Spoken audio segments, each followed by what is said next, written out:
Thank you very much. Calling our regular council meeting of Tuesday, May 23rd to order. Thank you to all of those that are joining us virtually. We have an agenda in front of us. Mr. Coleman, are there any additions or deletions? No additions or deletions from administration, Madam Chair. Thank you very much. Can I have someone move as presented? Councillor Wanchuk, thank you very much. All in favor? That's unanimous. On to our minutes of May 9th, 2023. Looking for someone to move those as being correct. Thank you, Councillor Balazer. Any errors, omissions, discussion, debate on the minutes? I am seeing none. All in favor? That is unanimous. We have an opportunity at the beginning of every meeting for anybody who would like to address council on an item that is not on the agenda has an opportunity to do so now. Anyone who would like to address council on an item that is not on the agenda? Last call. All right, thank you very much. We're going to move on to some staff introductions, and we're going to start with Mr. Van Beers. Thank you. Good afternoon, I'm Mayor, Council Administration. It's my privilege to introduce to you our new admin assistant for agricultural services, Nicole Fusel. Nicole Fusel started last week with us, 2 weeks ago, 2 weeks ago, May 9th. And she's fitting in already very well. She'll be replacing Lucinda. And she is originally from Drayton Valley, but is living here just outside of Rollyview with her wife and 2 kids. And she comes to us from your husband and 2 kids. Yeah, not that there's anything wrong with that. But she comes to us. She was an executive director for the Lynx in Leduc for a long time. So we're very excited to have her on, and we're welcoming her to the county. Welcome. Have you as long as we've had you sitting, which is 30-something.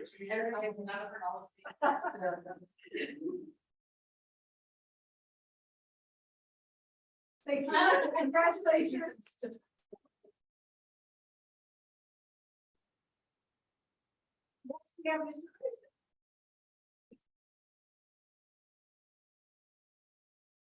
Thank you, Madam Mayor and Council. Today I'd like to introduce you to Mr. Trevor Anderson. He's our new Economic Development Officer, focusing on business attraction.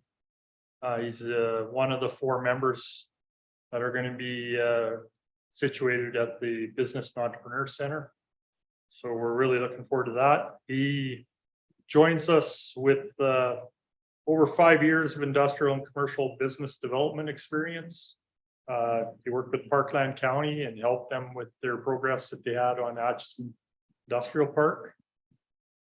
And he has good experience with different business portfolio strategies and projects, which I think will assist us as we move forward with building the economic development opportunities we have here in the county. With that, I guess I'd just like to say I'd like to introduce you all to him and welcome him to the Leduc County family. So thank you.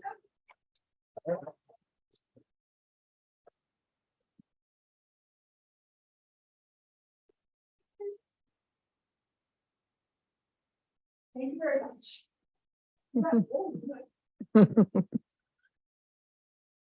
So, all right, thank you. So Catherine began her career at the county as a summer student.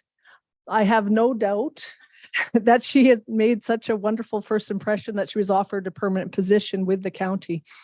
Until just recently, Catherine had been a communications coordinator, and in this role has provided county departments with communications advice and support. While Catherine has worked in the communications group for the entirety of her 15 years, she has worked in 2 different departments, as communications previously was in the corporate services department and just over 5 years ago was moved into the county manager's office department. It's been my pleasure to be Catherine's supervisor for just over a 5-year period. During her time, Catherine has seen a lot of change in the area of communications, and her role has evolved. Her contributions are extensive, and she makes valuable contributions to the county every day. Some examples include she was instrumental in the development of our new county website and our new economic development website. She provides support to council on a regular basis, providing speaking notes to the mayor and council members when needed. Most recently, I think we can all agree that the role of communications in our recent environment of wildfires has been critical. Catherine supported this work, put in whatever time was needed to make sure that we communicated appropriately during those crazy couple of weeks, and hopefully the rain is coming. So recently, Catherine moved into the new role as the intergovernmental coordinator. This is a new area of focus for the county, and I have no doubt that she will be a valuable contributor in advancing Leduc County priorities and our advocacy plan. Catherine is smart, articulate, funny, a great writer, and is a pleasure to work with. She takes so much pride in her work and cares about the citizens of Leduc County. Thank you, Catherine, for 15 years of service to the county, and we look forward to many more. Thank you.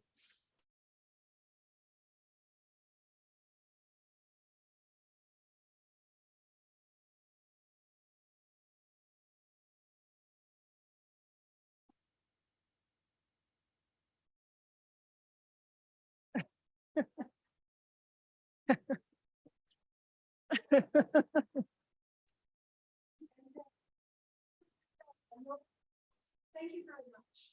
All the support by all of us, certainly, as Mr. Gillespie said, through very difficult times, through COVID, through the wildfires, but a pleasure to work with, always willing to put in that extra mile, and certainly has helped to ensure that what we're saying and how we're communicating is clear in all of our services. So thank you.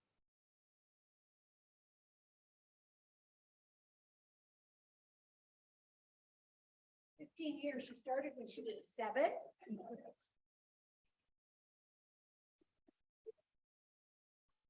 All right, someone who didn't start when they were 7. Okay, we're going to move on to 5A1, which is Capital Power RCMP Enhanced Policing Application, Traffic Safety Patrols. Mr. Nelson, the floor is yours. Thank you, everyone. Good afternoon. Yes, as mentioned in my report, what I want to talk with you about today is give you a little update on the situation that's happening over there and some solutions that they would like us to be a part of. Councillor Scobie is aware of the fact that about March, Leduc County was contacted by Capital Power that is going through the transition between coal and natural gas at the Genesee Power Plant. Had some incidents since that project started in late fall last year, early winter. As it says in my report in the background, they had 2 fairly serious collisions. One was an injury and one was a fatality involving people coming to and from that location with the increased traffic that is taking place because of the transition. And as such, there was a committee struck internally there, and they reached out to stakeholders, including the RCMP, Leduc County, Parkland County, sheriffs, Alberta Transportation. And I myself have attended a couple of meetings there that are taking place roughly monthly now, just to touch base to make sure that some of the measures that they've put into place are working. And some of those include providing bus transportation rather than each individual worker coming to and from. I can tell you as well, in about a month from now, they will have approximately 1,100 people going to and from that location, not working at the operation side, but the construction side alone. And so there's a lot of people that come to and from there. And so they have implemented some really good measures, and they absolutely need to make sure that this goes smooth. And so having said that, they have asked the RCMP about providing assistance on Provincial Highway 770. And they contacted us because we're the municipality of jurisdiction that can apply for what was often referred to as an option 2 enhanced policing contract. as you see before you in the report, they have a budget that they proposed for the remainder of the year. Thank you, Renee. And the budget they are proposing is $150,000 at a rate that we set. Well, let me say this, the RCMP have their rates, which is very close to the one we have. And our rate is, according to our fees and charges bylaw, is $115 per hour per officer plus GST.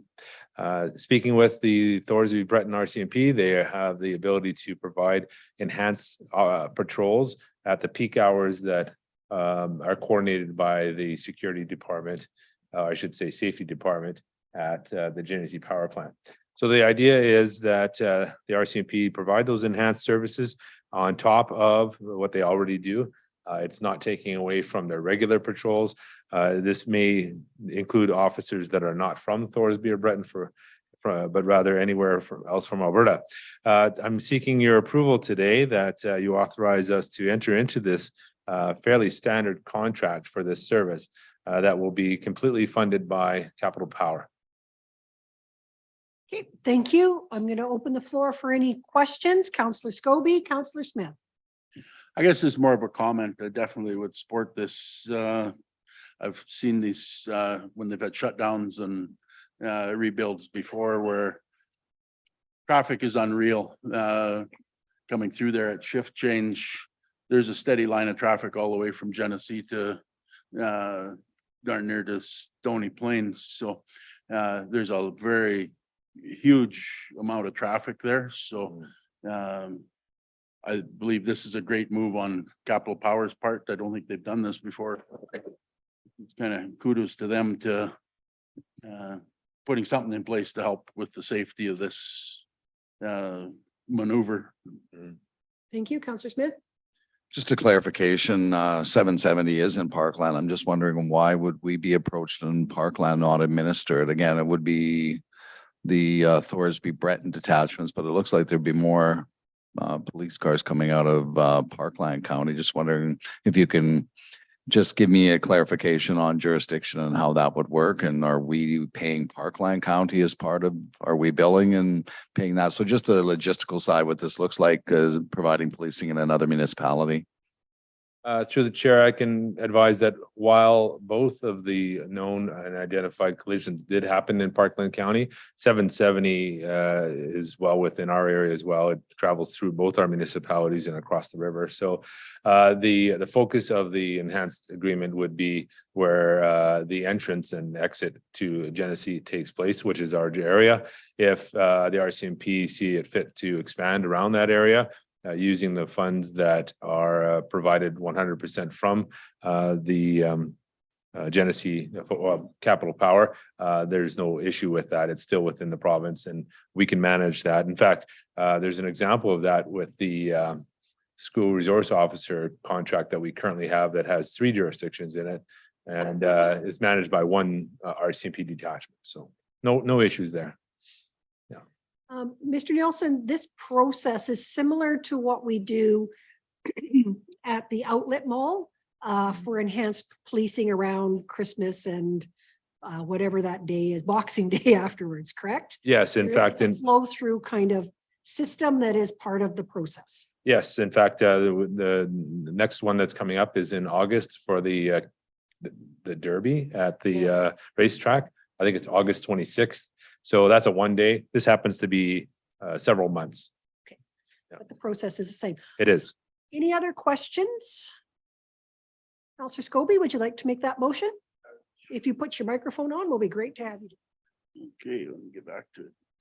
Okay, I would move the recommendation that council authorize administration to enter into an agreement with Alberta Justice and Solicitor General for short-term RCMP enhanced policing services, traffic safety patrols during Capital Power's repowering construction project from April 1st, 2023 until December 31st, 2023. Thank you very much. Motion is on the floor. Any debate on the motion? Seeing none, all in favor? That is unanimous. Thank you very much. Thank you. I may come back sometime before the end of this contract to consider an extension and I'll let you know. We'll see how it goes. Thank you very much. On to 5B1, which is borrowing bylaw for financing Wildline Meadows Local Improvement Plan wastewater treatment system. Ms. Weiss will take the lead on that, and the floor is yours when you're ready. Perfect, thank you. Good afternoon, Madam Mayor and Council. As Mayor DeBlanco introduced, I am here for actually two different bylaws. The first one is the borrowing bylaw for the financing related to the Wildland Meadows wastewater treatment system. So this one allows Leduc County to have the authority to start spending on this project as a whole. So to give you a little bit of background, back on July 2nd of 2021, the residents of the Wildland Meadows Fairland Condo Development, they submitted a petition and requested that a communal wastewater treatment system be developed. So the petition was declared sufficient on July 9th of 2021. Then on Valentine's Day 2023, Council approved the Wildland Meadows Local Improvement Plan wastewater treatment system. So now we get to today, where in order to complete that project, we have to apply to borrow up to $1.1 million to complete the project. The period will not exceed 25 years. Typically, when we look at the lifespan of the asset that's being debentured, we go with what we feel is reasonable. In this case, we feel it's 25 years. From a debenture standpoint, I feel that we're still quite reasonable on our debt limit. So as of right now, our maximum debt limit for as of December 31st, 2022 was $97,546,000 with $60 million currently available. So with this additional borrowing, we will be at 40%, which includes only the Wildland Meadows. Then if we include the Township Road 510, we'll be at 48.9% of our available debt limit, which I feel is still a comfortable place to be. Leaves us just under $50 million for any projects that may come up that council sees is prudent. So the recommendation is that council gives first, second, and third reading to the bylaw authorizing the long-term debenture. We can do all three readings in one sitting for this particular one. As Leduc County was petitioned, 100% of the proceeds of the local improvement tax bylaw, which is the next one on the agenda, those proceeds and that revenue stream will finance this borrowing.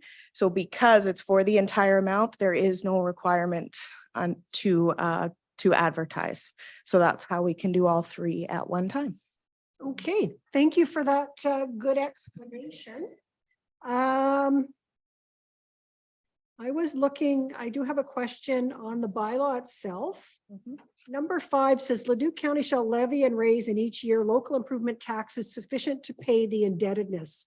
So we will have a second, on a yearly basis, you will be reviewing how much taxes are required. And does council then have to do a new bylaw for that, or how does that work? So the local improvement tax bylaw is the next one that we'll be setting. It's based on the estimates and what we know as of right now to set that annual amount for that full 25 years. We can, under that bylaw, change that amount once. Okay. So if the costs wind up being more, we can come back and council can change that just to ensure that the revenue that we're generating covers the full cost of that local improvement. Councillor Smith, and then I have a second. I've been asked several times, there's no tax dollars going into this. This is funded by the residents in this local area.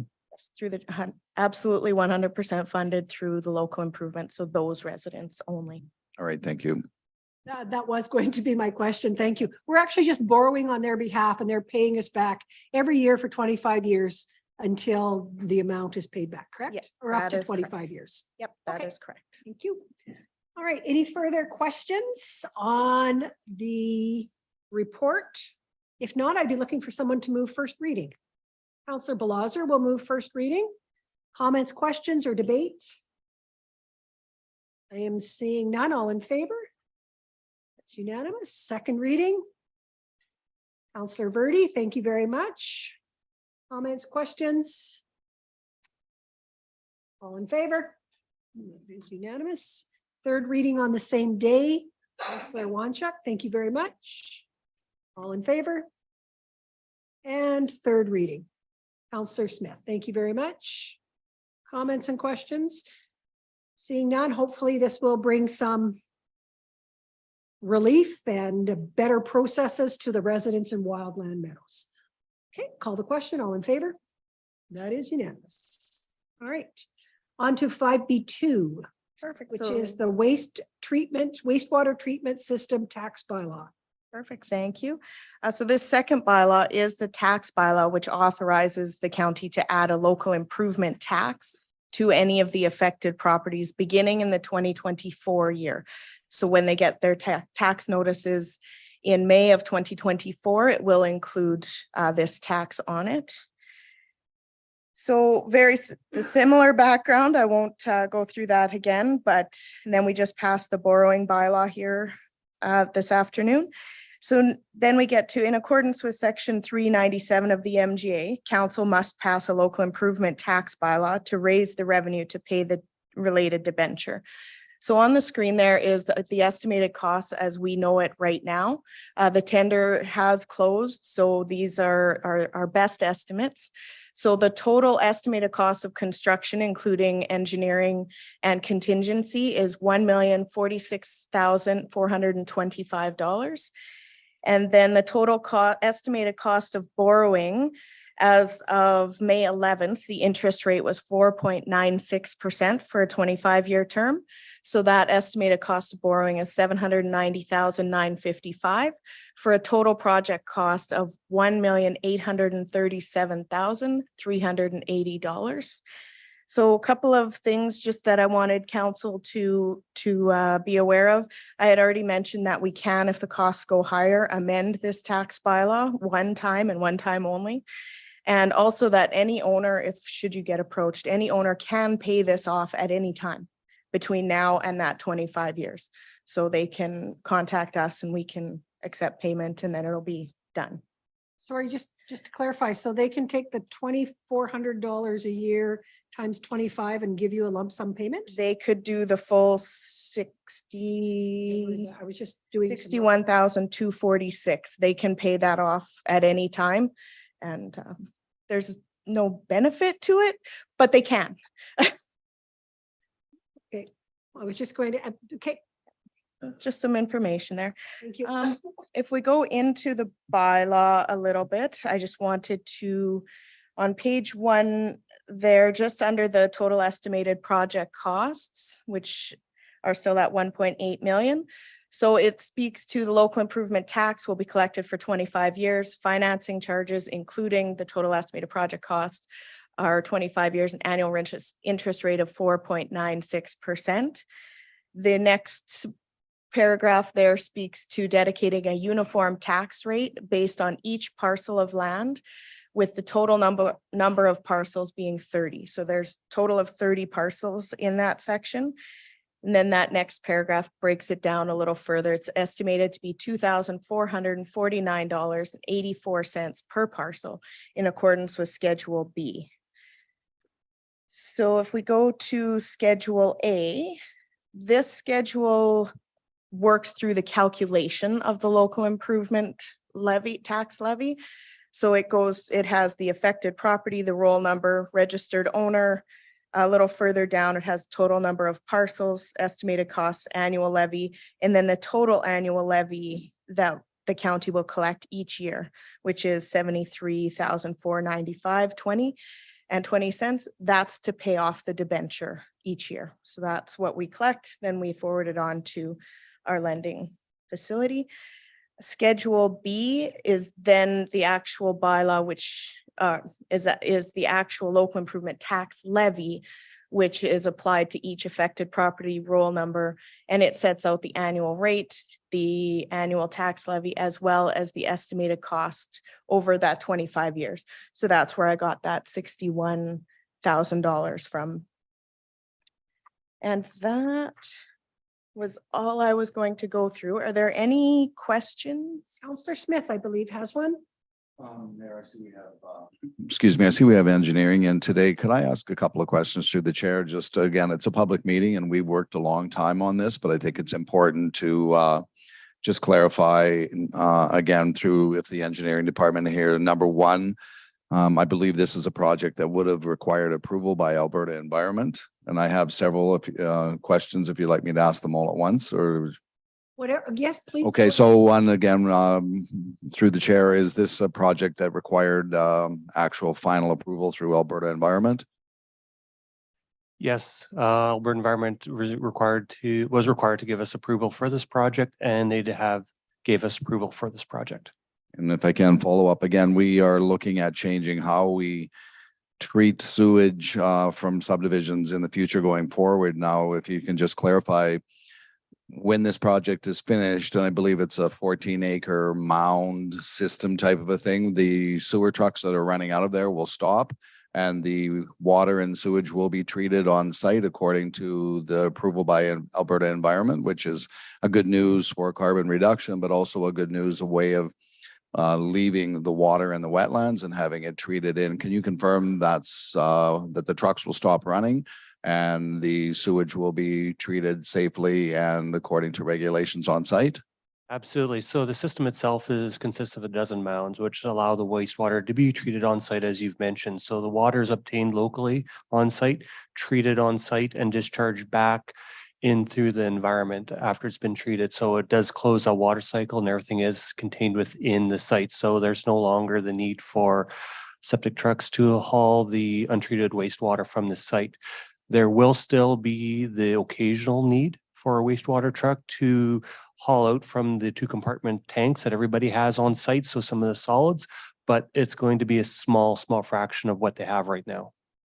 And if I could, through the chair, one more follow-up. Again, we've worked as a council, changing how we probably have sewage treated on site. So with this, again, we're borrowing to do this after the fact. And can you confirm that going forward in some of the areas we're looking at I think it was $62,000 a lot, maybe being added to the lot price and built into new subdivisions where we're not coming back 25 years later, solving the problem by putting a mound in. And it's something that we may be looking for people to do in the future in some areas in the county where, again, there's a $62,000 on the price of the lot and the sewage is on site right from day one and not hauled out for 25 years. This could be something that could be applied in other circumstances. There's a number of things that need to be looked at: the soil conditions, the amount of land, issues like that are more from the design standpoint and whether it's actually going to be a good fit. But really, this becomes a great solution if it does become applicable, because you do keep the water on site. So it's that water cycle is retained locally, as well as you do reduce the wear and tear on county roadways. And as Councillor Smith mentioned as well, with fewer trucks on the roadways, also a greenhouse gas emission component that could be considered as well. So. Thank you very much. I have a question for Ms. Weiss. As property is bought and sold in wildland meadows, how do we ensure that new owners understand the additional local improvement tax? So the tax will show up on a tax certificate that their lawyers will pull prior to the purchase of. So it'll show up on there. Once we receive the change of ownership, we'll reach out directly to them. So we're not going to have people coming to council saying, I didn't realize that there was a local improvement in this area. I don't believe I should have to pay for it because I didn't agree with it. Is that correct? That those checks and balances are there? That is correct, yes. Okay. I guess it doesn't stop anybody from trying, but the checks and balances are there. Okay, agreed. Thank you. And if I could, the percentage of residents in wildland meadows that were in support of this, I can't remember from one of our other, if you don't have it offhand, that's fine. But what was the minimum threshold it had to be? It was 66% and we exceeded that. If I've had to take a guess, I think it was 96. I think everybody except for one resident, and he just was not able to sign just because he was, I believe, out of country. So he just physically couldn't sign it. And again, that goes to show that this is being something that the residents are wanting. We're helping to have happen by doing the debenture for them. And it's a good news story, not only for those residents, but for the county as a whole. So any further questions? Okay, looking for someone to move first reading on the tax bylaw. Counselor Scobie, thank you. Debate, comments, questions? Seeing none, all in favor? Second reading, Counselor Smith, thank you very much. All in favor? Third reading on the same day, Counselor Balazer, thank you very much. All in favor? And third reading, Counselor Wanchuk, thank you very much. All in favor? Carried unanimously. Thank you for that, and we wish them well in their endeavors with wastewater. Thank you. So we are at 2 o'clock and we have a 2 o'clock direct control application. Go ahead, Mr. Mohammed and Ms. Haberland. Thank you very much. Whenever you are ready.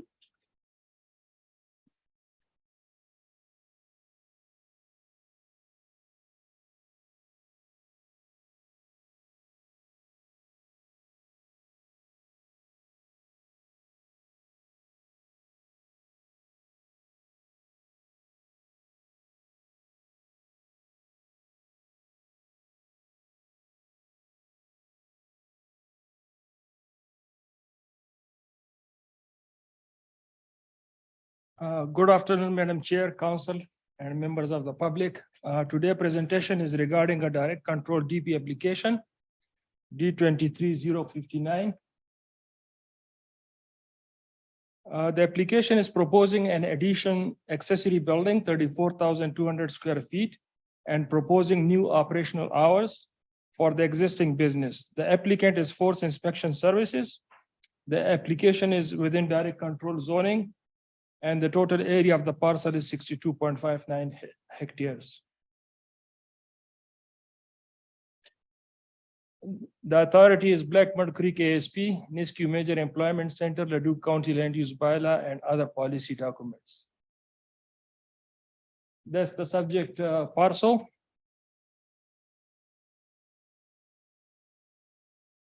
And surrounding areas in the Vistas and the Nisku Business Park to the west. This slide shows the land use zoning of the property of the subject parcel. So there are about 4 zonings in this area. Country residential to the east, agriculture east of Black Mud Creek, direct control, and then the industrial district.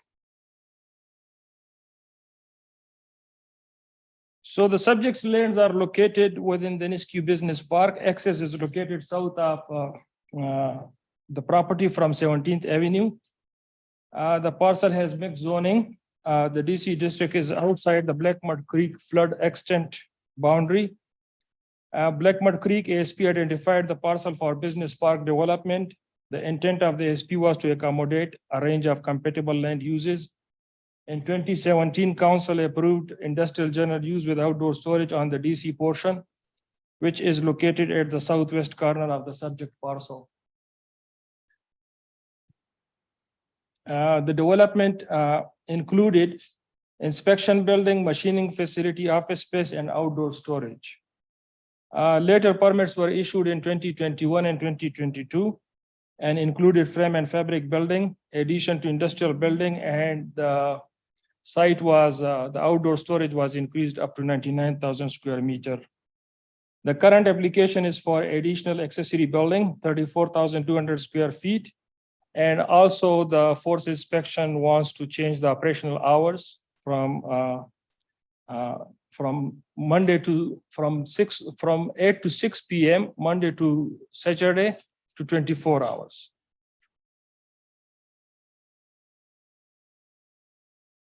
Relevant policy and regulations, Land Use Bylaw 708, Edmonton Metropolitan Regional Growth Plan policies, MDP, Nisku MEC, ASP, and Black Mud Creek ASP. All these policies, planning policies, are affecting the parcel. And all the relevant sections are being provided in this report.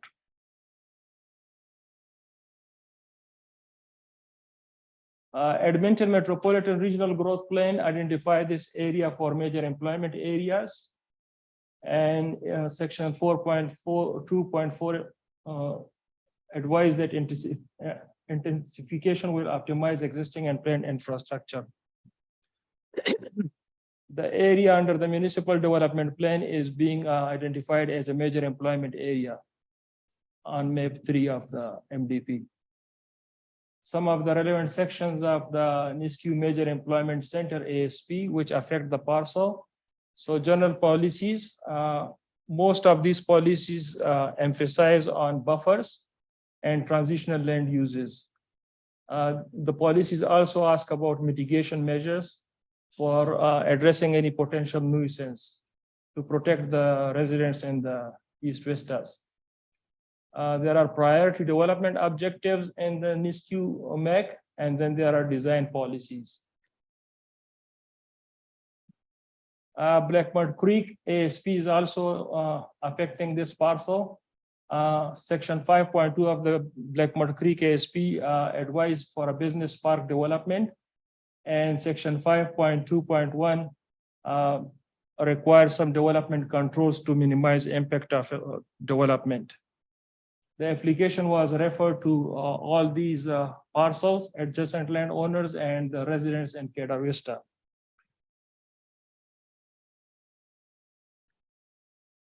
The county received 8 letters of concerns from the residents of Vistas opposing the extended operational hours. Most concerns were related to noise and affecting the peace and quality of life of Vista residents. As I said earlier, the subject application is for an accessory building and also proposing changing the operational hours from 6 to 8, Monday to Saturday, to 24 hours.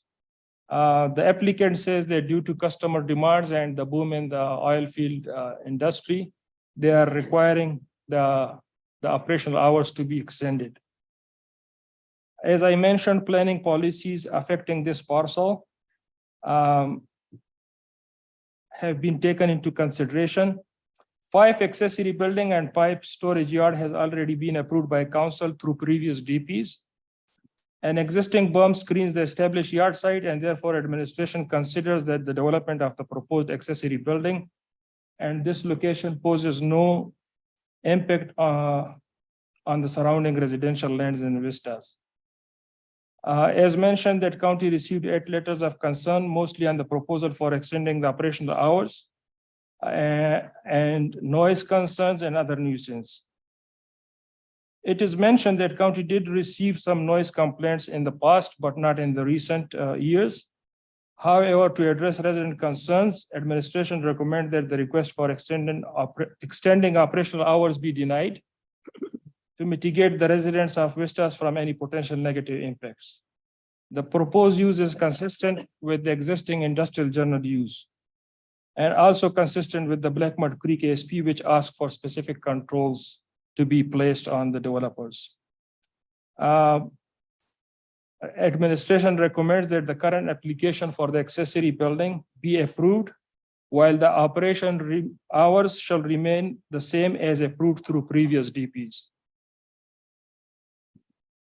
These are some of the previous development permits which were approved by Leduc County Council. And the highlighted area to the west is the site for the proposed accessory building. Some of the site photos taken. This is the site facing south. That is facing west. In the background, you might see the residential development in the vistas. That is site facing southeast. There is a berm which is almost screening this area. Administration recommends that the permit application D23-059 be approved subject to following conditions. So the administration put 14 conditions on this permit. One condition which is important to the applicant as well as to the resident is condition number 4. Hours of operation shall be 6 a.m. to 8 p.m. Monday to Saturday, and there shall be no business operation after 8 p.m. and on Sundays and statutory holidays. Thank you, Madam Chair, if you have any questions. Thank you for your presentation. Open the floors for questions, not debate just yet. Any questions you may have on the presentation? Go ahead, Councillor Verdi. Can you please confirm the hours of operation for the rest of the NISCU businesses? Rest of the NISCU businesses, we don't usually don't place hours of operation in the main industrial park. As far as these properties are concerned, since they are adjacent to the residential areas, to the vistas, that's why the hours of operation are placed, so that to protect the residents from the negative impact of noise and stuff like that. Okay. Yep, supplemental. Go ahead, Councillor Verdi. And can you talk about the berm? So how tall is a berm? What is the purpose of the berm? Can it be exaggerated or enhanced in any way to resolve the issues of noise concerns? So the berm currently is in the L shape, but there is a condition we placed. So if the berm is from on the west side, the berm is there for the established yard site, but we place in additional conditions here regarding the developer to enter into a development agreement and place some additional berming, because the council approved D-220294 for 90,000 square meter outdoor storage. So in future, that storage will extend up to Highway 625. So currently there is a berm on the west side and on the southeast corner. And in my opinion, this berm is sufficient. I don't know the exact height of this berm, but this, when you are in the yard, it is very hard to see the vistas, residential areas across the berm. Okay, thank you. Any further questions, Councillor Verdi? Yeah, go ahead. So in your opinion, is this sufficient to reduce noise or minimize or eliminate noise to the vistas? I know it's a concern, and the reason I asked, because I read through those letters and there was a serious concern about noise and impacting a peaceful lifestyle in the vistas. So can you talk about that maybe? So the thing is that this is the noise concern comes from the residents, but when you look into the larger perspective of the entire area, there are a few yards. So it is very hard to determine that the noise is coming exactly from which yard. One aspect of this. Second thing is that berm does protect people from noise, but I'm not an expert on noise. That it depends on so many factors like air going through different directions and what time of the day people are working in the yard. So through previous conditions, we try to make sure that no one is working outside 8 p.m. That was one of the reasons, and maybe Charlene wants to add something to that. Through the chair, I just add that through previous development permits, when the berm was put in place, was to help mitigate the sound. It is recognized though that yes, while you're in the yard, you cannot see out because the berm is quite high. However, being on the properties in the vistas, you can see the development. So the berming that actually is put on as one of the conditions does give us opportunity to have them reevaluate that berm and add additional height to it if we required. I believe there's probably further opportunity to help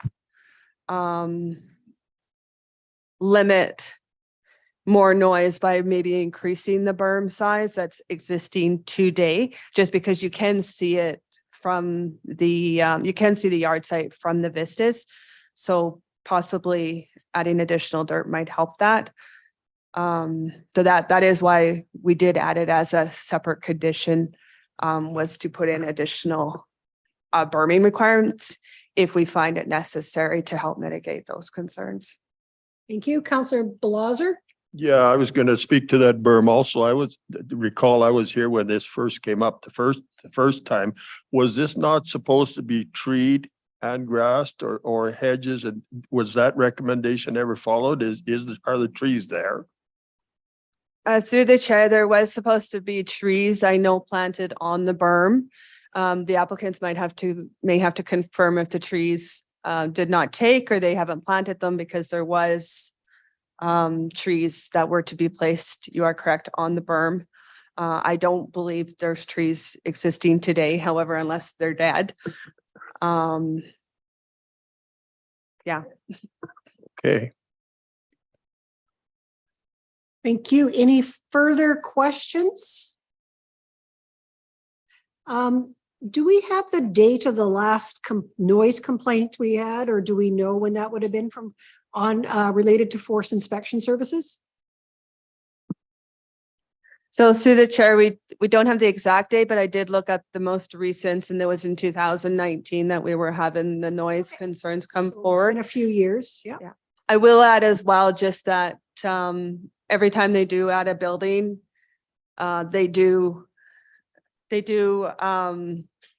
it does help limit the noise as they're moving more stuff inside instead of outside on the yard site. Thank you. I was wondering that as well. Any further questions? Go ahead, Councilor Verdi. There was some complaints about the force inspection services not following the hours of operation, kind of working at night hours and whatnot.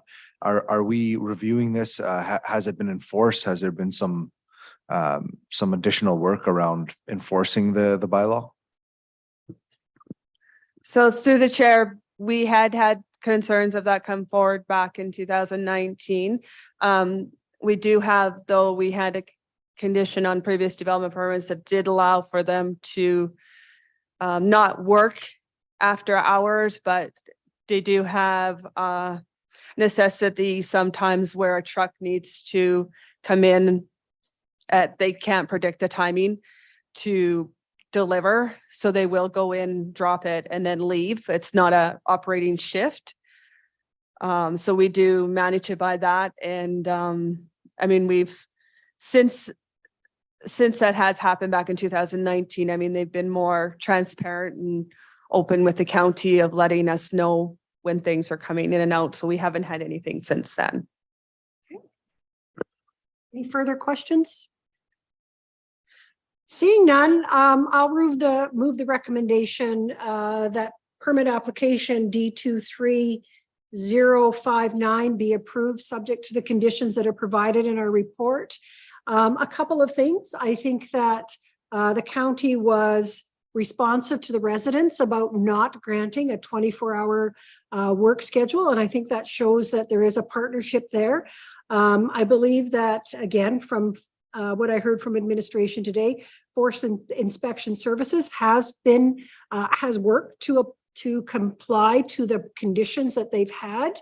Very difficult to grow a tree on a berm, and maybe we're lucky they're not there if we're asking them to build it bigger because they don't have to take them out. But we need to manage that. If that was part of a condition, we need to find a way to make that work for the residents and creating a good community that's there. And I also agree with the comment from administration that an additional building means that we're moving things inside, and that helps to buffer noise, light, and all that kind of thing. So for those three reasons, I will move the recommendation as presented and open the floor for debate. Councillor Smith?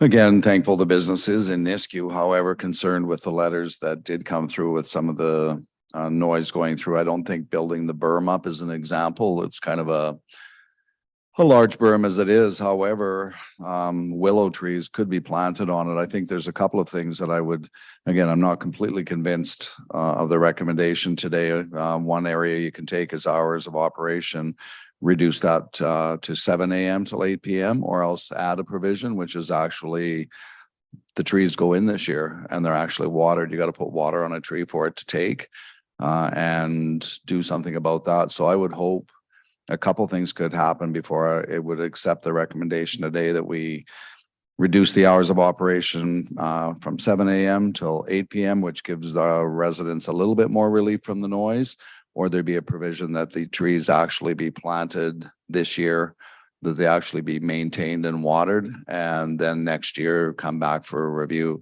That should have been done in the beginning. Building the berm up just makes it as you say, you can't see out of the yard, but you sure can see in from the others and the complaints I've received from the residents about the berm itself.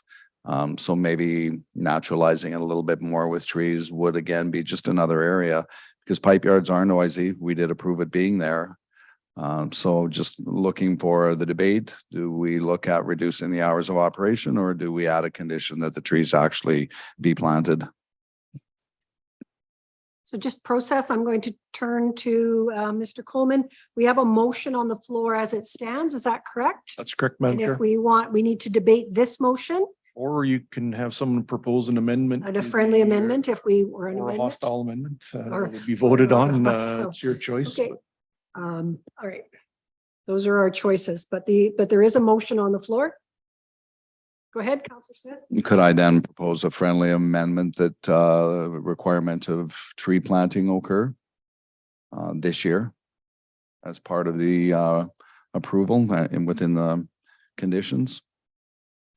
So that would be, and I will take that as a friendly amendment as the mover of the motion.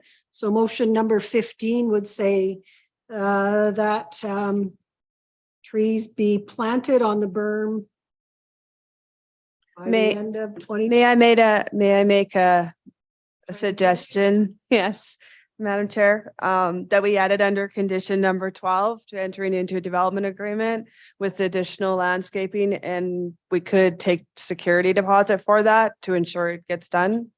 So we'll put 12, one, or I will put 2 eyes there and put additional landscaping trees. Could we add that specifically? Yes, we can. Go ahead, Councillor.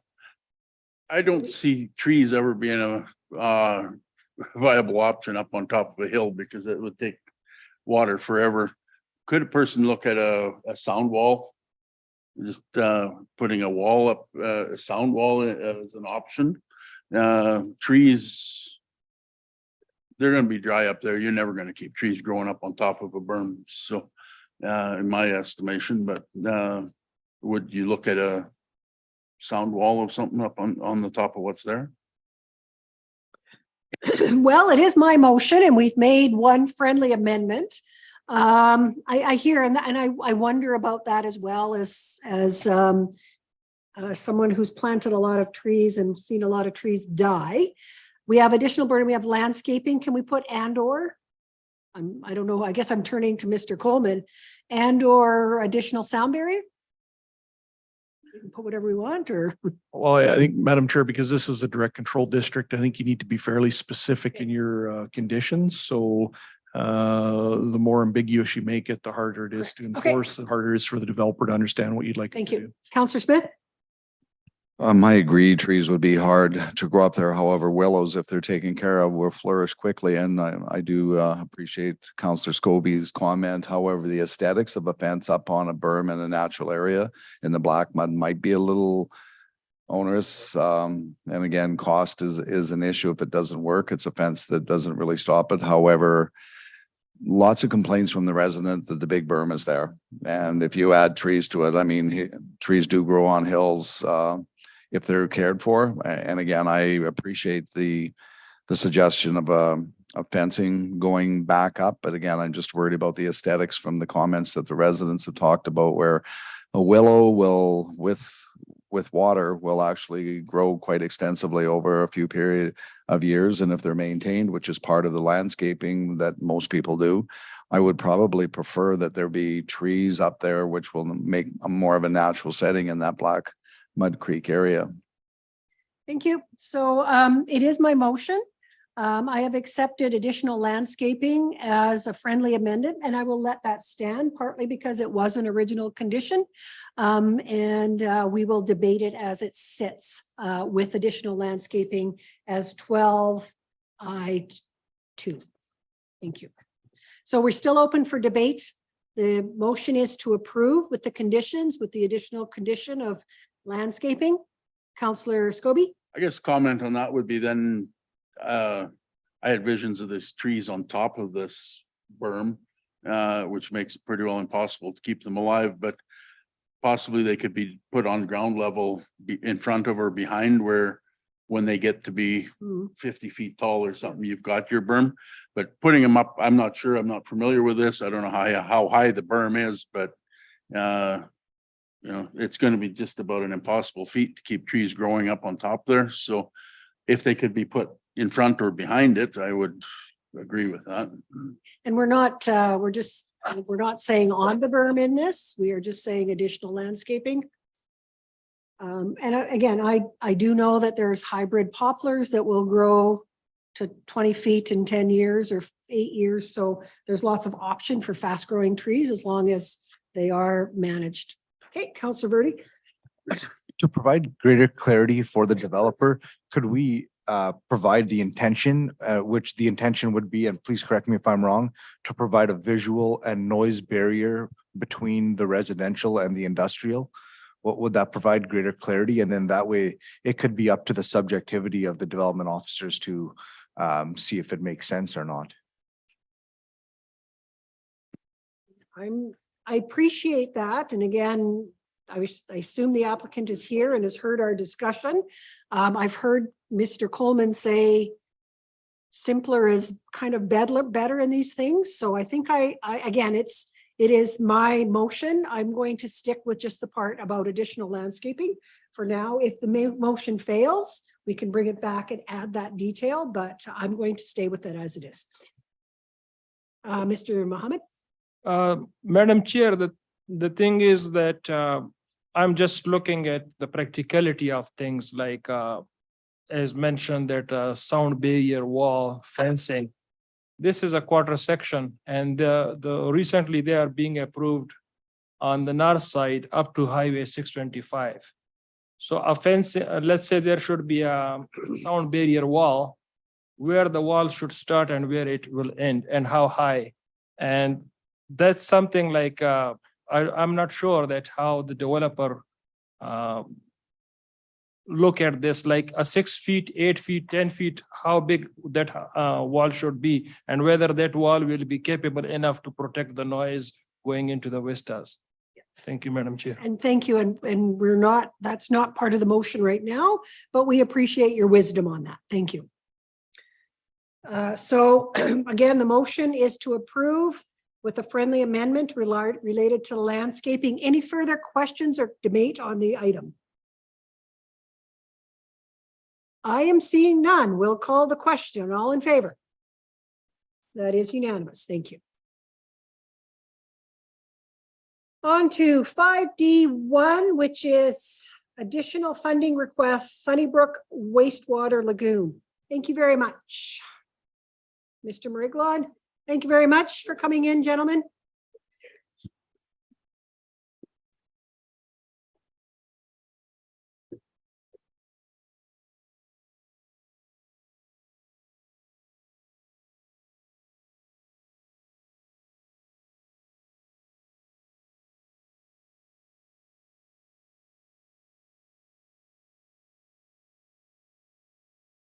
Whenever you're ready, Mr. Mariglod. Thank you, Madam Mayor.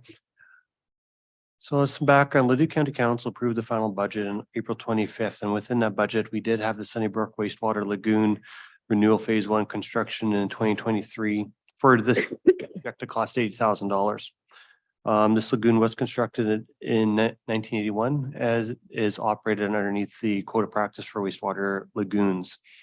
It currently serves 30 customers. During a routine inspection, it's found that the concrete inlet manhole was corroding badly and pieces of the manhole fell inside, blocking the sewer line. This actually led to overflow, and this was a contravention of the code of practice and was reported to Alberta Environment. Just as this is back in 2019, so about 4 years ago. Since then, we did do some repairs to the lagoon or to the inlet structure. However, due to the deteriorating condition of the manhole, we do ultimately need to replace it, and that's why we put forward a project for consideration in 2023. So currently this project is split into 2 phases. First phase needs to be completed this year to address the meeting operating concerns. So this would be the replacement of inlet manhole using non-corrosive materials. So this would actually be an HDPE pipe versus a concrete manhole, so it wouldn't break down. Repair site security. So this essentially is gate and fencing improvements. And then lastly, complete some site drainage improvements. Replacing the manhole with non-corrosive material, that being HDPE, will significantly increase the life cycle of this asset and allow us to provide continued public health protection, regulatory compliance, environmental protection, and continued service to the Sunnybrook community. A future project will be much more in-depth. This will be the bank deterioration, addressing that, the sludge removal and disposal off-site, cleanup and repair of the outlet structure that leaves the lagoon, replacement of the same discharge pipe, installation of an overflow pipe, as well as some other drainage improvements and improvements to the access road. The engineering for phase 2 is scheduled to occur next year. So with the tender, we only had 1 bid that was submitted. The price is higher than expected due to market volatility related to HDPE material. So this is a fairly substantially sized pipe. So it's about 1 meter in diameter, a little bit larger than that even. So it ends up becoming fairly expensive. This kind of product supplier is also limited in the construction industry, reducing the number of suppliers who can provide this long-lasting product for this application.